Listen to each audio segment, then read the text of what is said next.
She spoke to him before the world fell apart. "Hey, are you still asleep?" Thomas shifted in his bed, felt the darkness around him like air turned solid, pressing in.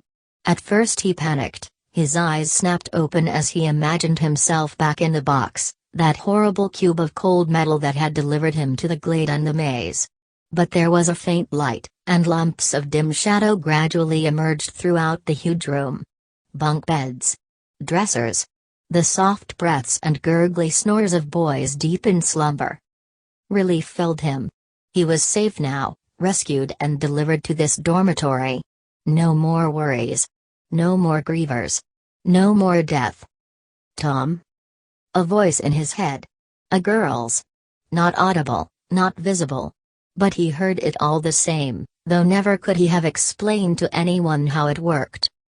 Exhaling a deep breath, he relaxed into his pillow, his razor-edged nerves settling down from that fleeting moment of terror. He spoke back, forming the words with his thoughts. "Teresa? What time is it?" "No idea," she replied. "But I can't sleep. I probably dozed for an hour or so. Maybe more. I was hoping you were awake to keep me company."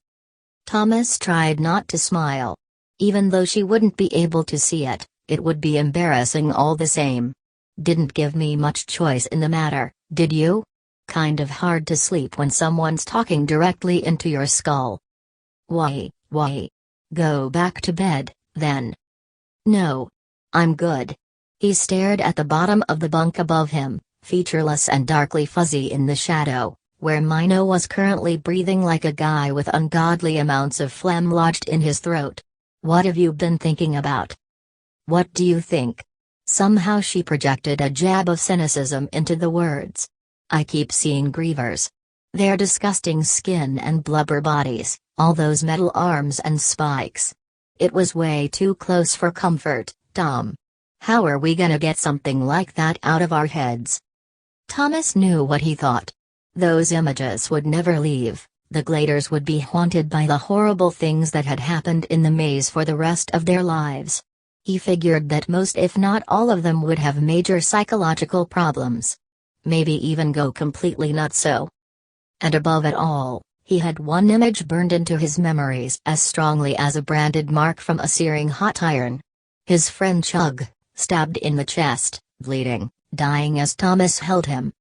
Thomas knew he would never forget that.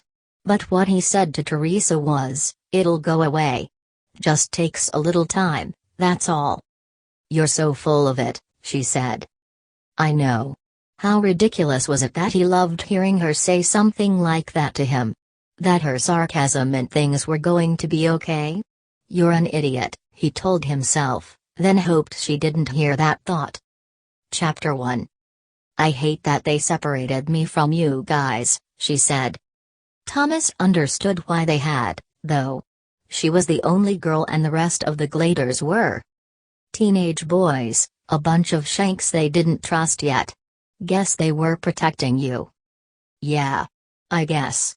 Melancholy seeped into his brain with her words, stuck to them like syrup. "But it sucks. Being alone after everything we went through." "Where'd they take you, anyway?" She sounded so sad that he almost wanted to get up and look for her. But he knew better. "Just on the other side of that big common room where we ate last night. It's a small room with a few bunks. I'm pretty sure they locked the door when they left." "See, told ya they wanted to protect you." Then he quickly added, "Not that you need protecting. I'd put my money on you against at least half these shanks." "Only half?" "Okay, 3/4. Including me." A long stretch of silence followed, though somehow Thomas could still sense her presence. He felt her. It was almost like how, even though he couldn't see Mino, he knew his friend lay only a few feet above him. And it wasn't just the snoring. When someone is close by, you just know it. Despite all the memories of the last few weeks, Thomas was surprisingly calm, and soon sleep overpowered him once more. Darkness settled on his world, but she was there, next to him in so many ways. Almost touching. He had no concept of time passing while in that state. Half asleep, half enjoying her presence and the thought that they'd been rescued from that horrible place.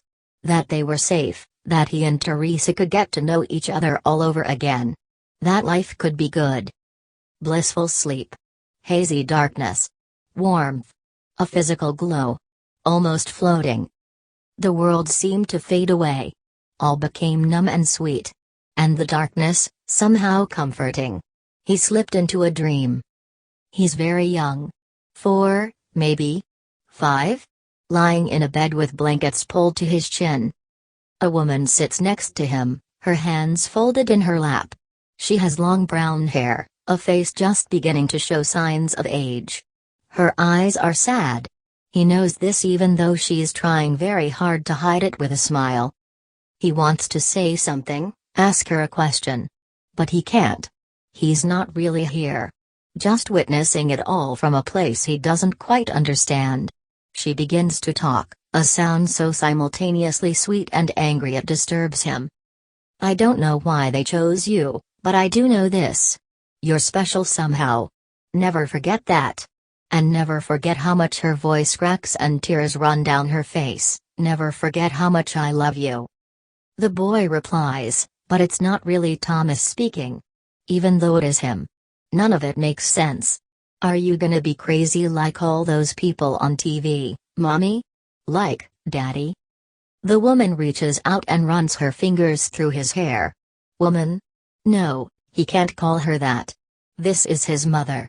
His mommy. Don't you worry about that, honey, she says. You won't be here to see it. Her smile has gone away. Too fast the dream faded into blackness, leaving Thomas in a void with nothing but his thoughts. Had he seen another memory crawl up from the depths of his amnesia? Had he really seen his mom? There'd been something about his dad being crazy. The ache inside Thomas was deep and gnawing, and he tried to sink further into oblivion. Later, how much later he had no idea, Teresa spoke to him again. Tom, something's wrong.